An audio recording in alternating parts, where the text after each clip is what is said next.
నమస్తే, welcome to Saji's kitchen. ఈరోజు మనం ఖలియాని తయారు చేసుకుందాం. మన పలావ్లో, బిర్యానీలో డెఫినెట్గా ఉండే ఒక సైడ్ డిష్ అన్నమాట. దీనికోసం ముందుగా కర్రీని తయారు చేసుకోవాలండి. అందుకనే ఒక కుక్కర్ తీసుకున్నాను.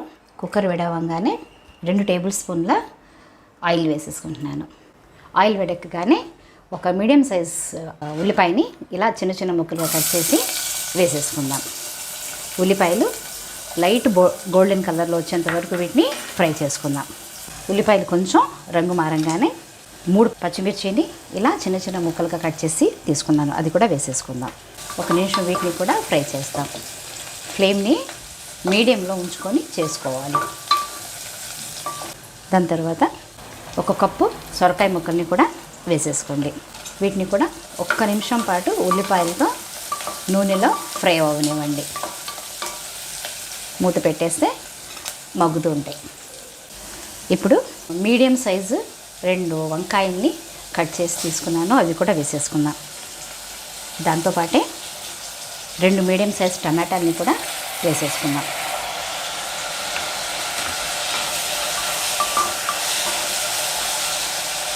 తర్వాత 1 టీ స్పూన్ ఉప్పుని వేసేసుకుందాం.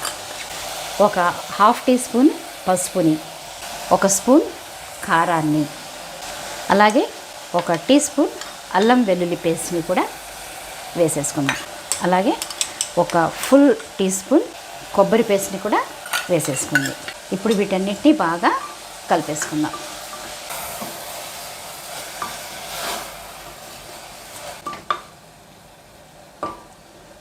కలిపేసుకుని 1 నిమిషం పాటు వీటిని మగ్గనిద్దాం.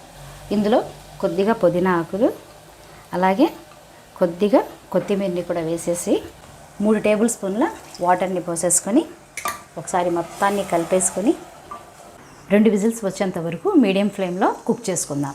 కూర మగ్గేంత వరకు 1 పెద్ద నిమ్మకాయ సైజ్ అంత చింతపండుని తీసుకొని శుభ్రంగా కడిగి 1 గ్లాస్ నీళ్ళల్లో నానబెట్టి ఉంచుకుందాం. తర్వాత దీన్ని పిండి పల్ప్ని తీసుకోవాలి. కుక్కర్ చల్లారిపోయిందండి. ఇప్పుడు దీన్ని మూత తీసి ఈ కర్రీని మనం వేరే డిష్లోకి మార్చుకుందాం.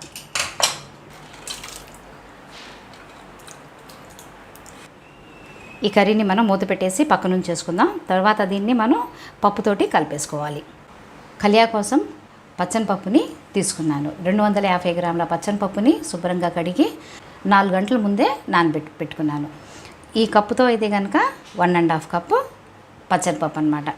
ఇప్పుడు ఈ పప్పుని మనం ఈ కర్రీ చేసుకున్న కుక్కర్లోనే వేసేసుకొని మెత్తగా హై ఫ్లేమ్లో 2 విజిల్స్, లో ఫ్లేమ్లో 3 విజిల్స్ వచ్చేంత వరకు మెత్తగా ఉడకబెట్టుకుందాం. 5 విజిల్స్ వచ్చిన తర్వాత కుక్కర్ని ఆఫ్ చేసేసుకున్నానండి. కుక్కర్ కూడా చల్లారిపోయింది. ఒకసారి ఓపెన్ చేసి పప్పుని మెత్తగా మెదిపేసుకుందాం. మీ దగ్గర మ్యాషర్ ఉంటే దాంతో చేసుకోండి, లేదా పప్పు గుత్తి ఉంటే దాంతో కూడా ఇలా మెత్తగా దీన్ని మ్యాష్ చేసేసుకోండి.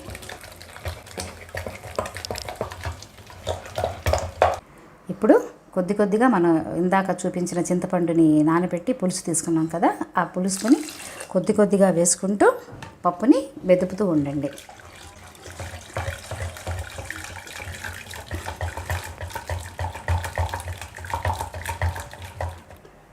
ఇప్పుడు మనం చింతపండు పులుసుతో వేసుకున్న ఈ పప్పుని ఇందాక కర్రీ చేసి పెట్టుకున్నాం కదా, అందులోకి వేసేసుకొని ఒకసారి దీన్ని థిక్నెస్ చూసుకోండి.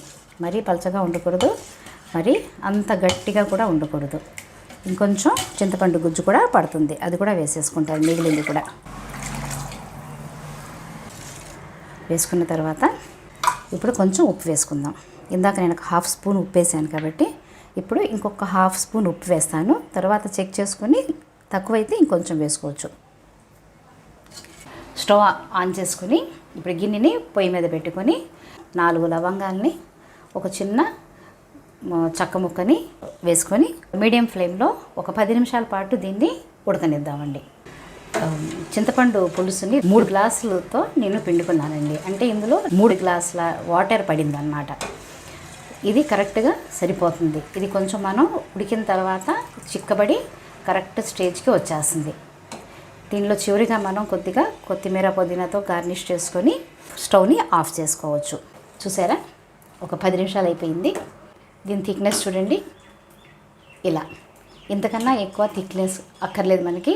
చల్లారిన తర్వాత అదే కొంచెం థిక్ అయిపోతుంది.